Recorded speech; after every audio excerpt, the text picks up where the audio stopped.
minutes. Voilà. Donc, Monsieur Potier. Et merci Madame la Présidente. Monsieur le Ministre, nous en avons déjà échangé. La commande publique, c'est 10% du PIB et la France fait preuve d'une immense naïveté en la matière. Il y a des dispositions législatives, on n'en manque pas. L'article 35 de la loi Climat. Et puis, je pense à l'article 29, notamment de la loi Industrie verte, qui prévoit qu'on peut exclure d'un marché public un pays qui ne respecte pas le principe de réciprocité avec la France.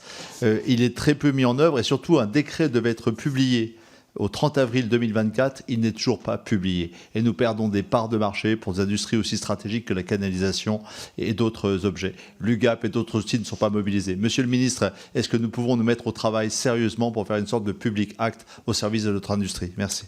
Merci. Monsieur le ministre. Merci, monsieur le député. Nous avons effectivement échangé sur ce sujet. Vous dire que c'est un sujet qui me tient particulièrement à cœur. Dès ma nomination, j'ai discuté avec un certain nombre d'acteurs de la commande publique, et en particulier les directeurs des achats des entreprises sous portefeuille APE, pour lesquels les achats correspondent à des montants assez considérables en milliards d'euros, évidemment. C'est une question stratégique. Au niveau national, que peut-on faire? Je pense que nous gagnerions à identifier un certain nombre de filières stratégiques pour lesquelles nous orientions de manière extrêmement volontariste la commande publique. Et pour cela, il faut évidemment intervenir au niveau des centrales d'achat, je pense, et leur donner des directives extrêmement claires.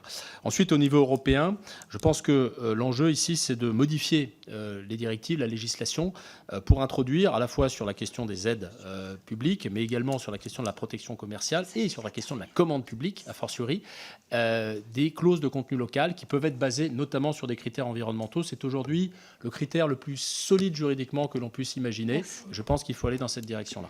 Merci.